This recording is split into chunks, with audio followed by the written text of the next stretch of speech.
Morning mga Mars, going to work na naman ako. Sobrang lakas ng hangin. Kaya nagsuot na naman ako ng aking balabal. Lamig sa tainga. Next time maglagay pala ako ng parang headset. Antay lang ako ng bus. Tapos ito din pala ang kinuha namin. Discount card lang ito.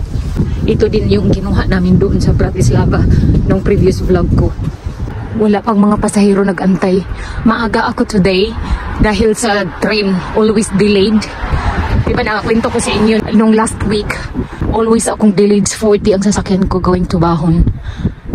Sana hindi ma-delete ang train today. Nandito na po ako sa train station. Ayan oh, sana walang delayed. Hindi nyo makita dahil nagkirig-kirig. Wala pang mga estudyante today. Hapon, ang daming estudyante ay mga 8 o'clock siguro. Darating sila dito. Hindi ko din alam kung anong oras sila usually dumarating. Mga high school. Dito na ako mag-aantay. Baka kasi darating na yung train. Himala today. Walang delay. Tignan nyo yan. Sana darating ng maaga ngayon. Kaya nga ako maagang nag-duty dahil sa train na yan. Pambihira. Instead na 8:09, nagiging 7:09 yung travel ko. Si Vladimir ang nagsabi sa akin, mag-duty ka ng maaga dahil late ka nung last week. Wala namang imik yung aking boss. Gusto din nila para matapos ko yung trabaho ko doon. Anyway, pabalik-balik lang naman ang trabaho ko doon. Baka sa susunod dito, gagawin akong car wash girl. Tatlo pa naman sila, puro lalaki. Ay, Diyos ko, sobrang lamig, tapos mahangin pa. Diyan galing yung train, kasi Patrinava siya Doon sa kabila, yung going to Bratislava yan. Ganitong oras pala para sa mga high school student. Ayan nagsidatingan na sila. Nagtago lang dahil malamig. Nandyan na yung train namin, Miracle today, on time. Nandito na po ako sa Trinava. Diba sabi ko sa inyo kanina, hindi na late yung train doon sa Bahon, pero sa Seafair, nung next na stop, na 10 minutes nag-stop doon. Kaya naiinis talaga ako sa tuwing mag-travel ako by train. Kaya sinabihan din ako ng aking kaibigan na may trabaho ka nga, pero kaka-start mo pa lang, na late ka na. Anong magagawa ko? Train lang ang pwede kong masakyan. May bus naman going to Trinava. Kaya lang, yung time, so malate ako. Mostly dito na pumupunta 9 o'clock na. Minsan nakakairita din. Mabuti na lang naintindihan ako ng aking amo. Baka i-cancel na nila yung kontrata ko. Anyway, dito sa Slovakia, yun lang naman ang transportation na pwede namin sakyan yun ang public transportation. May Bolt naman, tinatawag na taxi. Kaya lang mahal. Yung sahod mo, kulang pas pamasahe. Itong train, mura nga, pero mapamura ka din. Dahil always delayed. Ang bus, minsan, ma-delayed sila, pero nasa 5 to 10 minutes lang daw ang train. Nakakabwisit. Early in the morning, parang sinasabihan na ako ng demolyo na sobrang inis. Kaya tuloy, maaga ako this week. Hopefully next week, back to normal na yung time ko. Ay, oo nga, kasi shifting naman si Vladimir. Pero yan ang gusto kong applyan yung Figuro sa susunod. Hindi naman malayo ang Trinava sa amin, 11 minutes lang by train. Kaya lang, itong delayed nila. Ewan ko kung anong nangyayari. Pero sabi nila, may na-fix daw sila dahil may nasira. Hindi ko maintindihan kung anong sira. Baka yung driver may sira. As usual, maglalakad. Alam nga naman kung magsakay sakay ako sa aking sapatos. Itawa ko na lang yung inis ko. Maaga na nga ako umalis ang bahay. Late pa rin. Yung mga kasabayan ko palang maglakad. Going to school yan sila. High school daw yan. Yung iba naman din, trabahante. Maglalakad lang sila. Dahil wala namang bus na papunta doon sa sentrum. Malapit na po ako sa hotel. In 3 minutes, nandun na ako. I thank you Lord. Ang daming estudyante. College yung iba. Dito na pala ako sa hotel. Tapos ito lang pala ang ginagamit ko. Sa tuwing ako maglilinis, ito mga cleaning materials. Tapos condiments, coffee, tea.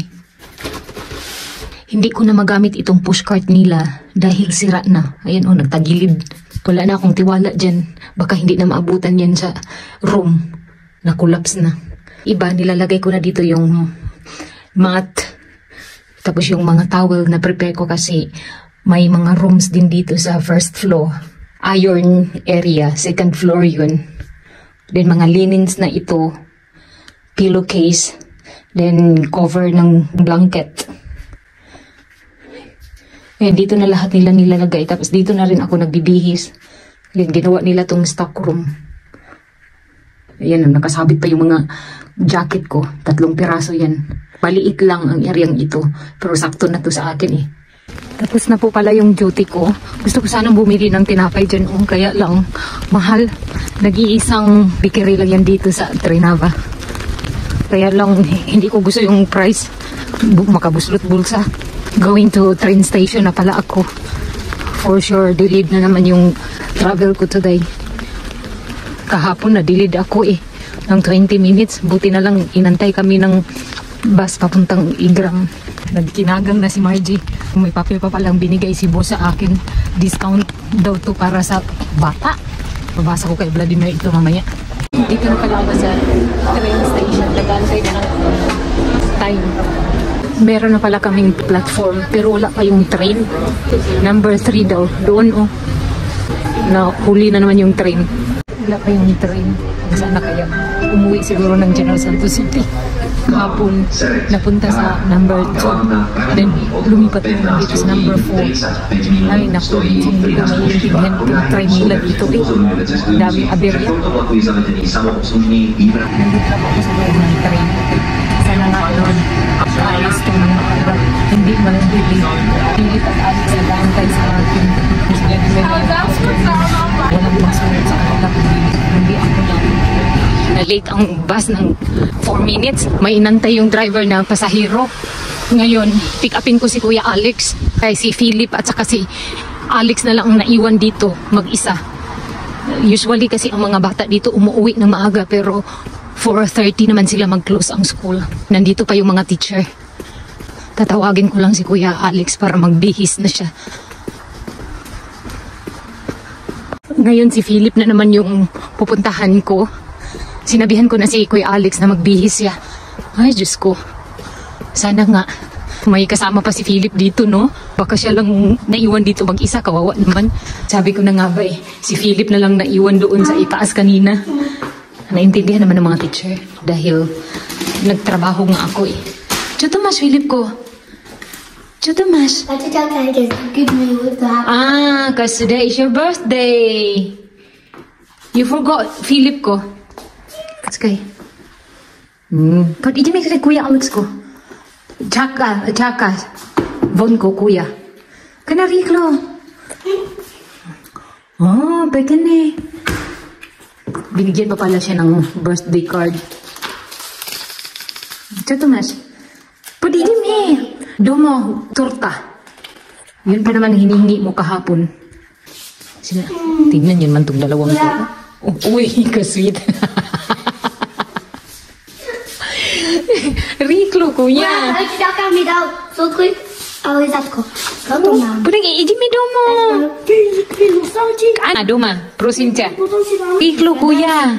Abutan tayo ng ulan ngayon, Philip ko, Nini. Ay, na lang. Uwi na po kami, sabi ni Kuya Alex.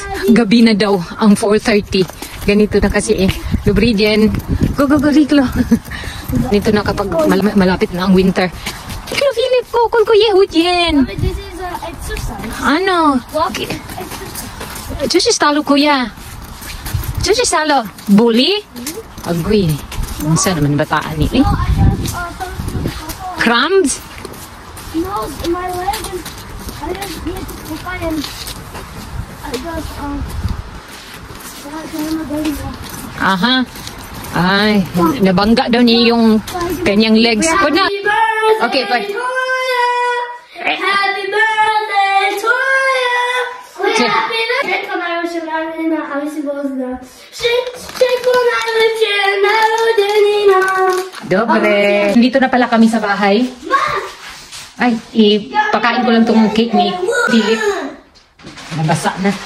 Happy birthday, Philip! Nagkalisod na si Mami.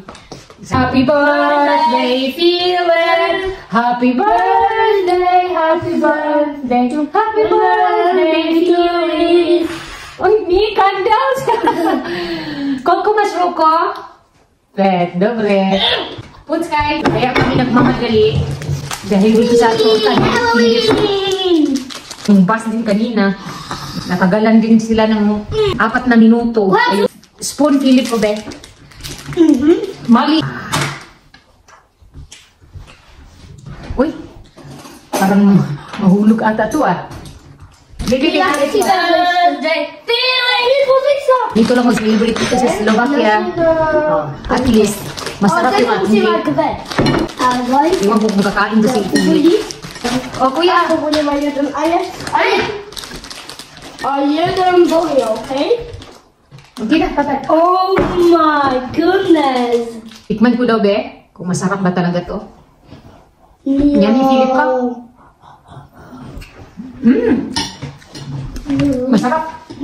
Hindi matamis. Tabang lang. Marunong lang gumawa ng cake. Thank you, Lord. Madali lang. As long as na marunong gumamit ng oven. Nainitan na ako. Then, dito na naman ako magtrabaho sa bahay. Tapos na ako doon sa hotel. Tignan niyo ang cake ko. Oh. Masarap to sa kape. Kahit na durog-durog. Okay lang yan, no? And that is good like Frozen pineapple. with mango. And I love the mango. And- And it's crunchy.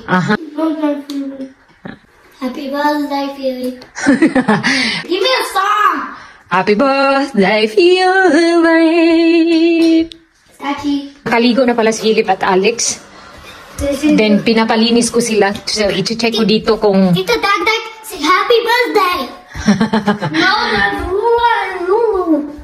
I-double check ko kung nalinisan ba nila dito. Dahil hindi ako papayag na manood sila ng TV. Hindi nakapaglinis ng kanilang kalat. Chuto, Mastam, de blanket.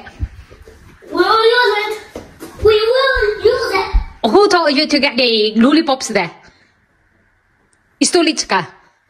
Nini, sofa. Nagtanong si Philip kung bakit hindi sila allowed doon kumain ng lollipop sa may sofa. That can melt. Aha, sabi ko sa kanya, sabi ko sa kanya na sticky yan dahil candy. Istachilo de lollipops. Televisor, alibod niya. Okay, throw away lollipops. Hota ba? Tinapon na nila yung lollipops. Okay, put kay. Goodbye.